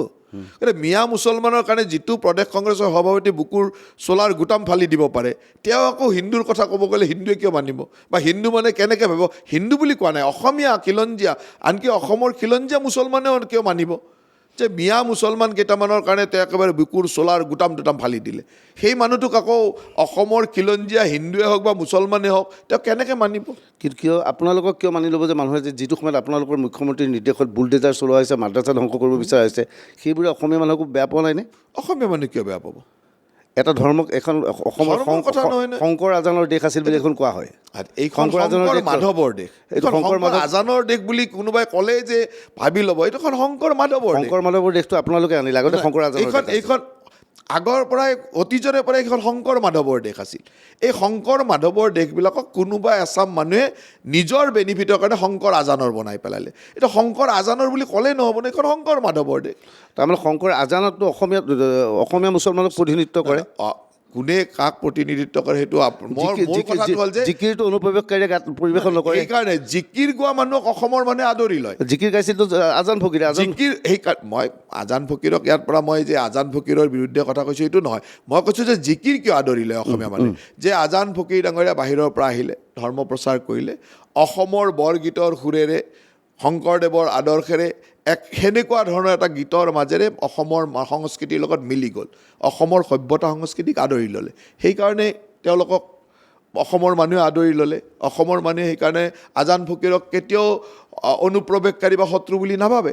কিন্তু অসমত যিসকল অনুপ্ৰৱেশকাৰী মিয়া আহিলে তেওঁলোকে এটা মিয়া মিউজিয়াম বনাব খোজে লুঙিখন তেওঁলোকৰ সংস্কৃতি বুলি ভাবে যে লুঙি কিমান মানুহক পিন্ধাব পাৰোঁ সেইটোৰ কথাৰ ওপৰত তেওঁলোকে গুৰুত্ব দিয়ে তেওঁলোকে যদি বিচাৰজনকতো ভূপেন বৰাই দলৰ পৰা নিলম্বন কৰিলে মই তেওঁলোকে যদি আহি অসমৰ ধুতি সুন্দৰভাৱে পিন্ধি ল'লেহেঁতেন ডিঙিত গামোচা লৈ সুন্দৰভাৱে জিকিৰৰ গান গোৱা দি অসমৰ বিহু গালেহেঁতেন অসমৰ সংস্কৃতিক আদৰি ল'লেহেঁতেন অসমীয়া মানুহে তেওঁলোকক আদৰি ল'লেহেঁতেন যেনেকৈ আজান ফকীৰে অসমীয়াৰ লগত বিলীন হৈ গৈছিলে সেই বিলীন যদি মিয়াসকলে হৈ গ'লহেঁতেন তেতিয়াহ'লে মানুহে আদৰিলেহেঁতেন মিয়াসকলেতো বিলীন হ'ব বিচৰা নাই বৰং তেওঁলোকে মছজিদত এনেকুৱা কিছুমান কাম কৰিছে যে আমাৰ মানুহক কেনেকৈ গ্ৰাস কৰিব পাৰে তাৰ চিন্তা কৰিছে আজি চাওক অসমত যিবিলাক দেশী মুছলমান আছিলে যিবিলাক নামনি অসমৰ দেশী মুছলমান তেওঁলোকৰ ইতিহাসবিলাক চাবচোন তেওঁলোকে ধুতি পিন্ধিছিল তেওঁলোকে পাগুৰি মাৰিছিল তেওঁলোকে আমাৰ যিটো বাইস্তানী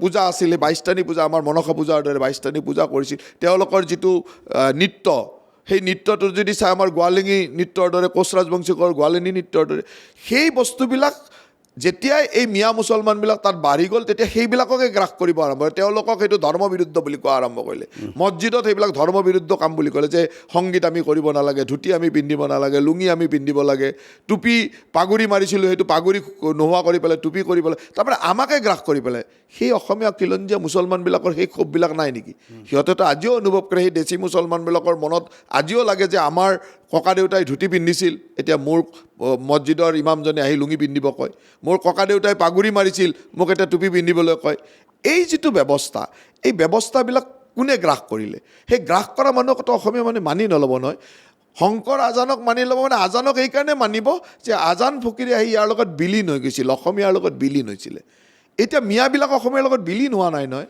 অসমীয়া গ্ৰাস কৰিছে এতিয়া গ্ৰাস কৰা মানুহক কেনেকৈ মানুহে মানি ল'ব এইটো এনে এটা সময় আহিছে যিটো সময়ত আপোনালোকৰ মুখ্যমন্ত্ৰীকে ধৰি গোটেই কেবিনেটৰ মিনিষ্ট্ৰী গৈ কেৰেলা ষ্টৰী চাবলৈ যায় চাই পেলাই খুব ভাল হৈছে বুলি কয় যে কেৰেলা ষ্টৰী চাবলৈ খুব ভাল কাশ্মীৰ ফাইলছ খুব ভাল কিন্তু এতিয়া এনে ধাৰণা দিবলৈ বিচাৰিছে যে মুছলিম বিৰোধী যিবোৰ ছবি বা মুছলিমৰ অত্যাচাৰ যিবোৰ কৰে সেইবোৰ ছবি ভাল অৰ্থাৎ ইয়াৰ জৰিয়তে হিন্দুত্বৰ প্ৰচাৰ চলাবলৈ আপোনালোকে আগবাঢ়িছে বাস্তৱ সেই ছবিবিলাক ভাল বুলি নহয় এইবিলাক বাস্তৱ আজি অসমত এনেকুৱা বহুত বাস্তৱ আছে যিবিলাক মই যে এই গ্ৰাস কৰা কথাবিলাক কৈছোঁ আজি কেৰেলা ষ্টৰীত যিবিলাক কথা দেখুওৱা হৈছে সেইবিলাক কোনো ষ্টৰী বুলি ভাবিব নালাগে এইবিলাক বাস্তৱ কিন্তু বাস্তৱটো ইয়াতো অসমত এনেকুৱা বাস্তৱো আছে যে অসমীয়া ল'ৰাই মুছলমান ছোৱালী বিয়া পাতিছে সুখৰে চলি আছে মই ক'লোঁ তেতিয়াতো এনেকুৱা বাস্তৱো আছে যে আজান ফকীৰে সেই অসমীয়াৰ লগত বিলীন হৈ গৈছে আৰু এনেকুৱা বাস্তৱ হৈছে কোনোবাই মিয়া মিউজিয়াম বনাব খুজিছে অসমৰ ধুতি খুলি লুঙি পিন্ধাই দিছে অসমৰ পাগুৰি খুলি টুপি পিন্ধাই দিছে এনেকুৱা বাস্তৱো আছে এতিয়া দুইটা বাস্তৱকে আপুনি মানি ল'ব গতিকে যোন বাস্তৱে অসমীয়া মানুহৰ স্বকীয়তাক অসমীয়া মানুহৰ স্বাধীনতা অসমীয়া মানুহৰ সংস্কৃতিক বাধা দিয়া নাই সেই বাস্তৱক আমি মানি ল'ব লাগে কিন্তু যোন বাস্তৱে অসমীয়া মানুহৰ সংস্কৃতিক আঘাত কৰিছে সেই বাস্তৱ আমি তাৰ বিৰুদ্ধে থিয় হ'বই লাগিব এইটো থিয় হোৱাটোৱেই বাস্তৱ আজিৰ পৰা 20 বছৰ আগতে আগৰ পৰা আজিৰ পৰা 25 বছৰ আগতে কোনোবা হিন্দু ল'ৰাৰ লগত এজনী মুছলমান ছোৱালী বেয়া হ'লে সাংঘাতিক ডাঙৰ ঘটনা নাছিল এতিয়াতো হ'লেতো আপোনালোক লাভ জিহাদ বুলি চিঞৰ বাখৰ কৰি হৈলা কৰি দিব তেতিয়া লাভ জিহাদ নাছিল নেকি সেয়া চাওক অসমৰ কোনোবা মানুহে যদি নিজৰ বোলে ঠিক আছে আমি নিজৰ হিন্দু মুছলমানে ক'ৰবাত বিয়া হৈছে তাত আমাৰ ক'বলগীয়া নাই কিন্তু এজন মুছলমান ল'ৰাই টাৰ্গেট কৰি যে সেই মানুহজনক মই মুছলমান বনাবৰ কাৰণে মই বিয়া পাতিম মই তেওঁক গৰ্ভৱতী কৰি এৰি দিম তেওঁক এনেকুৱা এটা পৰ্যায়লৈ লৈ যাম যে তেওঁক আমি কেনেকৈ ধৰ্মান্তৰ কৰিব পাৰোঁ গোটেই কেনেকৈ শোষণ কৰিব পাৰোঁ আমাৰ ধৰ্মৰ সংখ্যা কেনেকৈ বঢ়াব এনেকুৱা মটিভেৰে যেতিয়া কাম কৰিব তেতিয়া তাৰ বিৰুদ্ধে থিয় হ'বই লাগিব তেনেকুৱা ঘটনা সুন্দৰভাৱে এটা পৰিয়াল চলাবৰ কাৰণে বিয়া পাতি সুন্দৰ সংসাৰ চলাইছে আমাৰ ক'বলগীয়া একো নাই কিন্তু সংসাৰ চলোৱাতকৈ বেছি কাহিনী এনেকুৱা পাব যে নিজৰ নামটো হিন্দু বনাই লৈ পেলাই হিন্দু ছোৱালী এজনীক বিয়া পাতে নিজৰ নামটো হিন্দু বনাই কিয় বিয়া পাতিব লাগে মুছলমান নামটো কৈ পেলাই বিয়া পাতক মুছলমান নামটো কৈ পেলাই তেওঁ যে মুছলমানৰ পৰিয়ালত ডাঙৰ হৈছে সেই ধৰ্মত থাকিব লাগিব বা এনেকুৱা কথা যে তুমি তোমাৰ ধৰ্মত থাকিবা সেইবিলাক বিয়াৰ আগত কৈ থাকিব কিন্তু তেওঁ নামটো হিন্দু কৰি লয় নাম এটা কৈ পেলাই বিয়া আপুনি ভাবে অসমত লাভ জিহাদৰ ঘটনা সংঘটিত হৈছে এতিয়া আছে অজস্ৰ আছে আপোনালোকৰ তাত তেনেকুৱা তথ্য আছে অজস্ৰ আছে কি কেনেধৰণৰ কি ঘটনা এনেকুৱা মই কৈছোঁ যে এই যে গ্ৰাস কৰাৰ যিটো মানে প্ৰৱণতা এই প্ৰৱণতাবিলাক এনেকুৱা বহুত অঞ্চলত দেখিবলৈ পাই যে তেওঁলোকে টাৰ্গেট কৰি লয় আজি অসমৰ বহু অঞ্চল থাকিব যে তাত হিন্দু মানুহে নিজৰ স্বকীয়তা ৰক্ষা কৰি থাকিব নোৱাৰা পৰিৱেশ হৈছে আজি অসমৰ এনেকুৱা অঞ্চলো আপুনি পাব যে মন্দিৰত নাম কীৰ্তন কৰিবৰ কাৰণে তেওঁলোকে ভীতি প্ৰদৰ্শন কৰে বা ভয় খাই থাকে যে কৰিব পাৰিম নে নাই যেতিয়া চাৰিওফালে ঘেৰাও দি ধৰে এই পৰিৱেশবিলাক অসমতে আছে, এনেকুৱা নহয় যে অসমত নাই। অসমৰ সেনেকুৱা ঠাই অজস্ৰ আছে, আৰু আপুনি সংবাদ সেৱাত থকা মানে আপুনিতো সেইবিলাক খবৰো পাই থাকে। এইকেইদিন মই আৰু এটা কথা পাইছোঁ যে সদায় নিউজত এটা বস্তু আহে, বিলাসী গাড়ীত গৰু ধৰা হয়। আজি গৈ দেখিলোঁ এখন নতুন টাটাৰ গাড়ীটো গৰু ধৰা পৰিছে। এইবোৰ পৰিৱেশ পৰিস্থিতি আপোনালোকৰ যি গো সুৰক্ষা আইনখন আনিলে তাৰ ফলতে গো সুৰক্ষা আইনখন অসমত অনাটো সঁচাকৈ প্ৰয়োজনীয়তা আছিল বুলি ভাবে জানো? 100% কিয় ভাবে আপোনালোকে? চাওক, আগতে এনেকুৱা আছিল যে অসমৰ মাজেৰে ইমান গৰু সৰবৰাহ হৈছিলে, বা অসমৰ ডিষ্ট্ৰিক্টৰ মাজেৰে পাৰ হৈ গৈ পেলাই বাংলাদেশৰ বৰ্ডাৰত বহুত পৰিমাণে গৰু সৰবৰাহ হৈছিল। বিভিন্ন ৰাজ্যৰ পৰা, UP, বিহাৰ ইত্যাদিৰ পৰা গৰু আনি এই ৰাস্তাৰে সৰবৰাহ কৰিছিল। এইটো অপেনলি কৰিছিল। গতিকে আপুনি যে আজি বিলাসী গাড়ীত গৰু দেখিছে, এইকাৰণে দেখিছে যে আগতে সুন্দৰভাৱে অপেনলি আহিছিল, অপেনলি ট্ৰাকত আহিছিল, অপেনলি DIত আহিছিল, লৈ গুচি গৈছিল, কোনো চাওতা নাই, কোনো ধৰোতা নাই। গতিকে তেওঁলোকে অপেনলি ব্যৱহাৰ কৰে। এতিয়া যেতিয়া ৰেষ্ট্ৰিকশ্যন আহি গ'ল, আইন সুৰক্ষা আইনে তেওঁলোকে নিব নোৱাৰা হ'ল, তেওঁ লুকাই চুৰকৈ নিব লাগে। গতিকে বিলাসী গাড়ীত ভৰাই নিয়ে, মানুহ যোৱা বুলি ভাবে, গৰুৰ ভিতৰত, গাড়ীখনৰ ভিতৰত গৰুৱে আছে নে মানুহ আছে গম নাপায়, তেনেকৈ বিলাসী গাড়ীৰে নিও ব্যৱসায় কৰিছে। তাৰমানে এইটো এটা কিমান ডাঙৰ ৰেকেট, কিমান ডাঙৰ ব্যৱসায়। এইবিলাকতো অসমত আগৰ পৰা একদম পূৰ্ণোদ্যমে চলি আছিল। পূৰ্ণোদ্যমে অসমৰ বাংলাদেশ সীমান্তৰে হাজাৰ হাজাৰ গৰু গৈ আছিল, গোটেই বাংলাদেশলৈ গৰু গৈয়ে আছিলে। বিভিন্ন ধৰণে এনেকুৱা অবৈধ ব্যৱসায়বিলাক চলি আছিল। সেইকাৰণে অসমত গো সুৰক্ষা আইনৰ অত্যন্ত প্ৰয়োজন আছিল। অসমখনৰ কাৰণে বুলিয়েই নহয়, অসমৰ মাজেৰে বহুত ডাঙৰ ট্ৰেন্সপৰ্ট হৈছিলে। UP, বিহাৰৰ পৰা গৰু আহি অসমৰ মাজেৰে বাংলাদেশ গুচি গৈছিল, ৱেষ্ট বেংগলৰ পৰা গৰু আহি অসমৰ মাজেৰে বাংলাদেশ গুচি গৈছিল। গতিকে সেইবিলাকৰ কাৰণে অত্যন্ত প্ৰয়োজন আছিল। আৰু এই আইনখন আনি এই ধৰণৰ কঠোৰতা অনাৰ কাৰণে এতিয়া বিলাসী গাড়ীত আপুনি গৰু দেখা পাইছে। এতিয়া এনেকুৱা প্ৰব্লেম হৈছে যে মানুহে অতি বিপদত পৰিলে গৰুটো বিক্ৰী কৰিবলগীয়া অৱস্থা, এতিয়া গৰুটো বিক্ৰী কৰিব নোৱাৰা অৱস্থাৰ সৃষ্টি হৈছে। চাওক, সেইটো ইয়াৰ লগত অসমীয়া মানুহ জড়িত আছে। চাওক, এই কথাটো মই নাভাবোঁ, কাৰণ কথাটো এইটোৱে যে অসমীয়াৰ বা ভাৰতীয় সভ্যতা সংস্কৃতিত গৰুৱে এনেকুৱা এটা জীৱ, যি অৱস্থাত নাথাকিলেও তাৰ পৰা মানুহৰ ক'ৰবাত নহয় ক'ৰবাত উপকাৰ হয়। এনেকুৱা নহয় যে বহু জীৱ জন্তুৰ হয়তো মতাটোৰ কাম নাই, মাইকীটোৰ অকল মাইকী হ'লে কাম হয়, এনেকুৱা ধৰণৰ কথা থাকে। কিন্তু গৰু এনেকুৱা যে মতা গৰুৰ কাম বেলেগ, মাইকী গৰুৰ কাম বেলেগ, সৰু বাচ্চা গৰুটোৰ কাম বেলেগ, বৃদ্ধ গৰুটোৰ কাম বেলেগ। গতিকে সকলো পৰ্যায়তে, আৰু এটা কথা ঠিক যে গৰু আমি ইণ্টাৰ ডিষ্ট্ৰিক্ট বা নিজৰ মাজত যিবিলাক ব্যৱসায়ৰ কাৰণে ইজনে সিজনৰ বিক্ৰী কৰা, মানে আমি কৈছোঁ যে গো হত্যা বন্ধ, বা গো এনেকুৱা এটা বস্তু যে য'ত গো সৰবৰাহ যিটো মানে প্ৰচুৰ পৰিমাণ বাংলাদেশলৈ এখন জিলাৰ পৰা আনখন জিলালৈ আজিকালি যাব পাৰে, তাতো বাধা আছে। আজিকালি যাব পাৰে, সেইটো এমেণ্ডমেণ্ট হৈ গৈছে। আজিকালি ইখন জিলাৰ পৰা সিখন জিলালৈ যাব। তেনে অৱস্থাতে বিলাসী গাড়ীত এটা দুটা গৰু যে ধৰি আছে, ক'ৰ পৰা ধৰি আছে? এইবিলাক বাহিৰৰ পৰা আহে, আৰু বিভিন্ন ঠাইত এইবিলাক গৰুবিলাক, যিহেতু কাৰণ অসমত মানে চাওক, অসমত গৰুৰ ব্যৱসায় বা গৰু এটা জিলাৰ পৰা ইখন জিলালৈ যোৱা, ইজন মানুহৰ পৰা সিজন মাজলৈ যোৱাত একো অসুবিধা নাই। গৰু বিক্ৰী কৰিব, কোনোবাই বিপদত পৰিছে, গৰু এটা বিক্ৰী কৰিব গৈছে, গৰু এটা তেওঁৰ কামত অহা নাই, তেওঁ পালিব পৰা নাই, বেলেগৰ তাত বিক্ৰী কৰিছে, সেইটোত একো অসুবিধা নাই। কিন্তু যেতিয়া লাৰ্জ স্কেলত সেই গৰুটো বাংলাদেশলৈ নিব খুজিব, তেতিয়াই অসুবিধা। সেই ব্যৱসায়টো মানুহে কৰিব নোৱাৰে, কিন্তু নিজৰ গৰুটো বিক্ৰী কৰাটো একো অসুবিধা নাই। মই পুনৰ ল'ব লাগিব এটা বাণিজ্যিক বিৰতিৰ পিছত জয়ন্ত মল্ল বৰুৱাৰ সৈতে আমাৰ আলোচনা অব্যাহত থাকিব।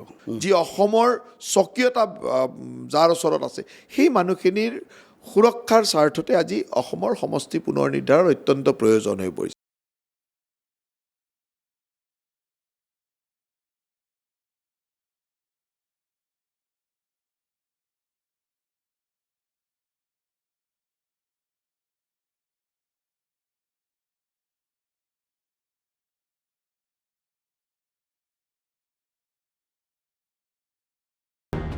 বিৰতিৰ পিছত স্বাগতম। আমি কথা পাতি আছোঁ জয়ন্ত মল্ল বৰুৱাৰ সৈতে। জয়ন্ত মল্ল বৰুৱা, ভূপেন বৰাৰ লগত 11টা দল আছে, সেই 11টা দলক প্ৰথম আপুনি ক্লাবৰ মিল বুলি কৈছিল, এতিয়া ক্লাব চৰ্চিত বিষয়বস্তু হৈ পৰিছে।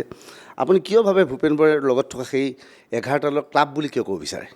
নাই, ৰাজনৈতিক দল হ'ব লাগিলে তাৰ এটা আকাৰ, তাৰ সমৰ্থক, এই ধৰণৰ প্ৰয়োজন আছে। যিবিলাক ক্লাব হয়, তাত 10জন ল'ৰা, 5জন ল'ৰা, 20জন ল'ৰা, এনেকেই ক্লাব হয়।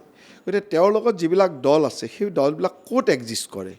অসমত আপুনি যে 11টা দল, অসমত 11টা দল, ইমান বছৰ ৰাজনৈতিক ক্ষেত্ৰখনত আপুনিও বাতৰি পৰিৱেশন কৰি আছে, বা ৰাজনৈতিক ক্ষেত্ৰখনত ময়ো আছোঁ। আজি 2-3টা দশকটো আমি ৰাজনীতিৰ লগতে আছোঁ। ক'ত 11টা দলৰ এক্সিষ্ট অসমত দেখিছে? অসমত 2-3টা দল 4টা দল, ক'ৰবাত 1-2টা দল, কেতিয়াবা এনেকুৱা দল থাকে যে এখন আসন 2খন আসন পায়, কিন্তু মেক্সিমাম আসন 3-4টা দলৰ মাজতে থাকি যায়। য'ত 3-4টা দলৰ মাজত আসন থাকি যায় বা গোটেই 126খন আসনৰ মানে 3-4টা দল 5টা দলৰ মাজতে গোটেই আসনখিনি থাকি যায়, তাক বাদ দি আসনেই নাথাকে। এনেকুৱা কি দল ওলাল যে 11টা দল অসমত আহি গ'ল? ক'ৰ পৰা আহিলে? তেওঁ এক্সিষ্ট ক'ত কৰে? ক'ত আসন পায়? নে পঞ্চায়ত নিৰ্বাচন এটা জিকে, নে ক'ৰবাত মিউনিচিপালিটি নিৰ্বাচন এটা জিকে, নে বিধানসভা জিকে, তাৰপিছত আহি পেলাই দল লগ হৈ যায়। এতিয়া দল অসমত যিকেইটা দল এক্সিষ্ট কৰে, যে অসমত বিজেপি এক্সিষ্ট কৰে, AGP এক্সিষ্ট কৰে, UPPL এক্সিষ্ট কৰে, BPF এক্সিষ্ট কৰে, এইকেইটাতো আমাৰ কংগ্ৰেছ মানে মেইন দল যিকেইটা এক্সিষ্ট কৰে সেইকেইটাতো আমাৰ একেলগে আমি মিত্ৰ দল NDA একেলগে বা NDA বা এলায়েন্স হৈ আছোঁ। কংগ্ৰেছ আছে, UDF আছে, তাক বাদ দি কি দল এক্সিষ্ট কৰে? ক'ত আসন আছে তেওঁলোকৰ? ক'ত জিতে? তেওঁলোকে কয় যে বিজেপিও এটা সময়ত 6জন বিধায়কে আছিল বা সাংসদো নাছিল। মানে মই এটা সময়ত থকা আৰু আজিৰ তাৰিখত এক্সিষ্ট কৰা, এতিয়া অসমত এনেকুৱা কি দল আছে যে আজি একো নাই কালিলৈকে হৈ যাব পাৰিব সেনেকুৱা ভাবিব পৰা কি দল আছে? জাতীয় পৰিষদ, ৰাইজৰ দল, এইবিলাক জাতীয় পৰিষদ, ৰাইজৰ দল। অসমৰ মানুহে লুৰিণজ্যোতি গগৈ যোৱা ইলেকশ্যনটো দেখিলে, কিমান ভোট পালে, কিমান মানুহে ভোট দিলে। অসমৰ বহুত ঠাইত ইলেকশ্যন খেলিলে, চিকিউৰিটি ফৰবিডে হ'ল চব জেগাত। কেইটা মানুহে কিমান ভোট পালে, আৰু যিকেইটা মানুহে কিবা অলপ ভোট পালে সি জাতীয় পৰিষদ বুলি পোৱা নাই নহয়। বেলেগ দলত আছিল, বেলেগ দলত বহুদিন ধৰি কষ্ট কৰিছিল, বেলেগ দলত গৈ তেওঁৰ এটা পৰিৱেশ হৈছিলে, সেইটোৰ পৰা সি টিকট নাপাই পেলাই জাপ মাৰি গৈ জাতীয় পৰিষদৰ টিকট ল'লে। তেনেকুৱা যি 2-4টা ভোট পাইছে সিমানেই। জাতীয় পৰিষদৰ কি দল? কিন্তু যোৱাবাৰ জাতীয় পৰিষদ কংগ্ৰেছ ভোট বিভাজিত হৈছে, যদি এইবাৰ ভোট বিভাজিত নহয় চব একলগ হ'ব। এইবিলাক হ'ল আমি ইয়াতে বহি থকা কেলকুলেশ্যন, বহি পেলাই কৰি থকা কেলকুলেশ্যন। এইবিলাক কোনো ভোট বিভাজন, ভোট অসমত দুটাই কথা, যে এটা চাম মানুহ আছে যি চাম মানুহে বিজেপি দলক বেয়া পায় বা বিজেপি দলৰ লগত তেওঁলোক থাকিব নোৱাৰে আদৰ্শগত কাৰণত। সেনেকুৱা মানুহৰ ভোটবিলাক যলৈকে যায় তালৈকে আমাৰ কি আহে যায়? আমাৰ লগত আদৰ্শগতভাৱে যিখিনি মানুহ থাকিব লাগে সেইখিনি মানুহ আছে, সেই দলৰ সমৰ্থকখিনি আমাক ভোট দিবই। কিন্তু তাৰ বাহিৰত যিখিনি আমাৰ বাস্কেটত নাই, সেই ভোটখিনি কোনে লৈ যায়, আমাৰ কি দৰকাৰ আছে? কোনোবা ক্লাবক ভোট দিয়ে, কোনোবা মানে দলক ভোট দিয়ে, কোনোবা চেল্ফ হেল্প গ্ৰুপক ভোট দিয়ে, আমাৰ কি আহে যায়? এইবিলাক ক্লাব, চেল্ফ হেল্প গ্ৰুপৰ দৰে দল, এইবিলাক 11টা দল একত্ৰিত হৈ লোকসভা নিৰ্বাচনত এবাৰ প্ৰতিদ্বন্দ্বিতা কৰিব বিচাৰিছে AIDFক বাদ দি। কি হ'ব তেতিয়া? আপুনি কি মই ক'লোৱে দেখোন, মানে 10টা ক্লাব লগ হৈ যিয়ে নহওক কিয় তাৰ পৰা কি লাভ হ'ব? তেওঁলোকৰ এক্সিষ্টেঞ্চটো ক'ত? তেওঁলোকৰ দলৰ হিচাপে স্বীকৃতি বা ক'ত আছে? আৰু এই দলবিলাকৰ স্বীকৃতি অসমক লৈ নহয়, এই দলবিলাকৰ কোনোবা দল হয়তো বেলেগ কোনোবা এখন ৰাজ্যত ক'ৰবাত এখন আসন জিকি আছে, 2খন আসন জিকি আছে, ইয়াতে আহি লগ হ'ব বিচাৰিছে ইয়াতে। আৰু নেশ্যনেল ৰাষ্ট্ৰীয় স্বীকৃতিটো থাকিবৰ কাৰণে যে বিভিন্ন ৰাজ্যত যি ইলেকশ্যন খেলিব লাগে এটা নিয়ম আছে, সেই নিয়মটোৰ কাৰণে তেওঁলোকে 2-4টা ইয়াত কেণ্ডিডেট দিব বিচাৰে। এই তেনেকুৱা দলবিলাক লগ হৈ অসমত 11টা ক্লাব লগ হোৱা কথাবিলাক কৈ কিবা লাভ আছে নেকি? সমষ্টি পুনৰ নিৰ্ধাৰণ হ'বলৈ গৈ আছে। যদিহে লোকসভাৰ নিৰ্বাচনৰ আগতে সমষ্টি পুনৰ নিৰ্ধাৰণ হয়, যি ধৰণে আপোনালোকে ভাবিছে সেই ধৰণে যদি হয়, সমীকৰণ কি হ'ব যেন আপোনাৰ ধাৰণা হৈছে? যদিও নিৰ্বাচনী আয়োগে এতিয়ালৈকে ঘোষণা কৰা নাই, কিন্তু যি আপোনালোকৰ ধাৰণা। চাওক, যিমান দূৰ মোৰ খবৰ আছে যে নিৰ্বাচন আয়োগে এবাৰ দুবাৰ অসমলৈ আহিছিল, বিভিন্ন জনক লগ কৰিছে, বিভিন্ন দলক লগ কৰিছে। গতিকে নিৰ্বাচন আয়োগে কি ভাবি আছে সমষ্টি পুনৰ নিৰ্ধাৰণৰ সম্পৰ্কে, সেইটো এতিয়াতে ক্লিয়াৰ হৈ ওলোৱা নাই বা এতিয়াতে আমি ক'ব পৰা হোৱা নাই। পুনৰ নিৰ্ধাৰণ হওকে বা নহওকে, যি নহ'লেও ভাৰতীয় জনতা পাৰ্টি আৰু মিত্ৰ দলৰ চৰকাৰ হ'ব, মিত্ৰ দল ভাৰতীয় জনতা পাৰ্টি সদায় আমি সেই ধৰণৰ ভোট বেচ আমাৰ আছেই। গতিকে তাত আমাৰ ইমান ক'বলগীয়া নাই যে সমষ্টি পুনৰ নিৰ্ধাৰণ হওক বা নহওক। কিন্তু অসমৰ ৰাইজে সমষ্টি পুনৰ নিৰ্ধাৰণ হোৱাটো বিচাৰে এইকাৰণে যে সমষ্টি যদি পুনৰ নিৰ্ধাৰণ হয়, অসমৰ যিটো মূল সুঁতিৰ মানুহ বুলি কওঁ, যি অসমৰ স্বকীয়তা যাৰ ওচৰত আছে, সেই মানুহখিনিৰ সুৰক্ষাৰ স্বাৰ্থতে আজি অসমৰ সমষ্টি পুনৰ নিৰ্ধাৰণ অত্যন্ত প্ৰয়োজন হৈ পৰিছে। এইকাৰণে প্ৰয়োজন হৈ পৰিছে যে আমি যিসকল মানুহে সংবিধান মানিলোঁ, নীতি নিয়ম মানিলোঁ, আইন মানিলোঁ, সেইবিলাক মানুহৰ জনসংখ্যা লাহে লাহে কমি গৈ থাকিলে। আৰু যিবিলাক মানুহে আইন নামানিলে, আইনক ভেঙুচালি কৰিলে, তেওঁলোকৰ জনসংখ্যা বাঢ়ি গৈ থাকিল।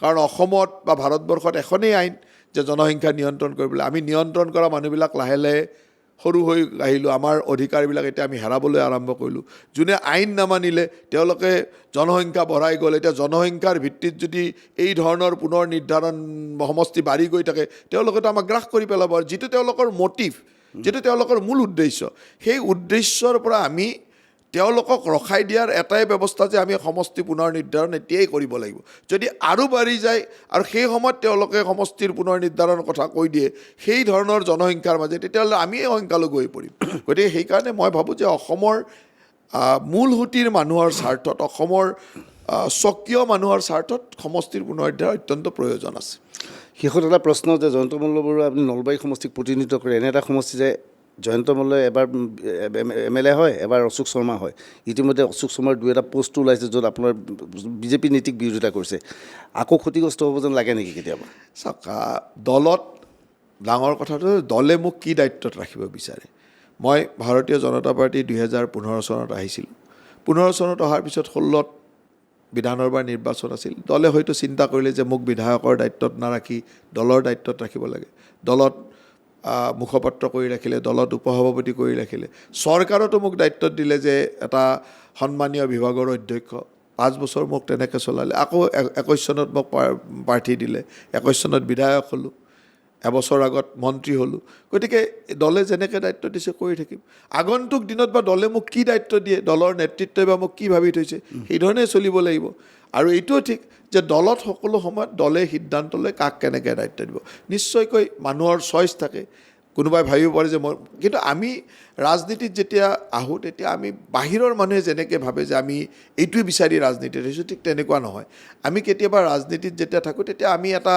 ব্যৱস্থাৰ মাজেৰে থাকোঁ যে এইটো ব্যৱস্থাত যেনেকৈ আমি চলিব লাগিব গতিকে মই এটা কথা জানো যে মোক নলবাৰীৰ মানুহে বিধায়ক কৰিছে অসমত মই মন্ত্ৰী হোৱাৰ সৌভাগ্য হৈছে মোৰ ডিপাৰ্টমেণ্টকেইটা মই সুন্দৰভাৱে জনসেৱা কৰি সুন্দৰভাৱে চলাব লাগে নলবাৰী মানুহৰ আশা আকাংক্ষা পূৰণ কৰা যিটো মোৰ বিধায়কৰ দায়িত্ব সেই দায়িত্ববিলাক কৰিব লাগে নলবাৰীখনৰ সামগ্ৰিক চতুৰ্দিশৰ উন্নয়ন বিকাশ যিটো মোৰ লক্ষ্য সেই ধৰণৰ কামবিলাক মই কৰিব লাগে আৰু কাম কৰি গৈ থাকিম অশোক শৰ্মাৰ বক্তব্যত কি ক'ব বিচাৰে চাওক কথাটো হয় যে কিছুমান মানুহৰ হতাশা বা কিছুমান মানুহৰ কথাবিলাকৰ এনেকুৱা হয় যে তেওঁৰ হতাশাৰ ছবিখন তেওঁৰ ক'ব নলগীয়া কথাও কেতিয়াবা কৈ পেলায় এইটো মানুহভেদে বেলেগ অৰ্থাৎ অশোক শৰ্মাৰ হতাশাত ভুগিছে ময়ো টিকট পোৱা নাছিলোঁ ময়ো বিধায়ক হৈ থকাৰ পিছত মই প্ৰাক্তন বিধায়ক হৈ 5 বছৰ আছিলোঁ গতিকে মই কি কথা ক'ব লাগে সেই কথাটোৰ সংযমতা ক'ত থাকিব লাগে সেইখিনি মই নিজে বুজিব লাগিব কেতিয়াবা কি হয় তেখেতেও 5 বছৰ বিধায়ক আছিল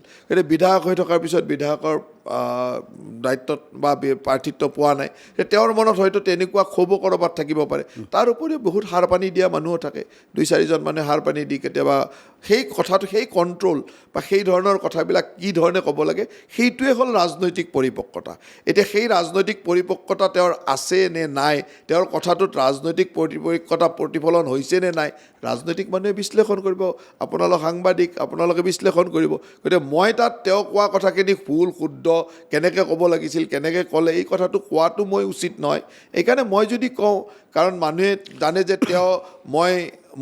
তেওঁৰ আগত মই বিধায়ক আছিলোঁ মোৰ বিধায়ক হোৱাৰ মাজৰ পিৰিয়ডটোত তেওঁ মাজতে বিধায়ক হৈছে গতিকে মানুহে তেনেকৈ ভাবিব নহয় সেইকাৰণে মই ইয়াত কোৱাৰ কথা নাই কিন্তু এটা কথা ঠিক ৰাজনীতিত থকা মানুহে সদায় সময় যেনেকৈ চলিছে সময়ৰ লগত চলি থকা আৰু নিজৰ ৰাজনৈতিক পৰিপক্কতাটো দেখুৱাটো নিজৰ দায়িত্ব নিজৰ কাম জয়ন্ত মল্ল বৰুৱা বহুত ধন্যবাদ ইতিমধ্যে আমাৰ সময় শেষ হৈছে পডকাষ্টৰ পৰা আজি বিদায় লৈছোঁ ধন্যবাদ শুভৰাত্ৰি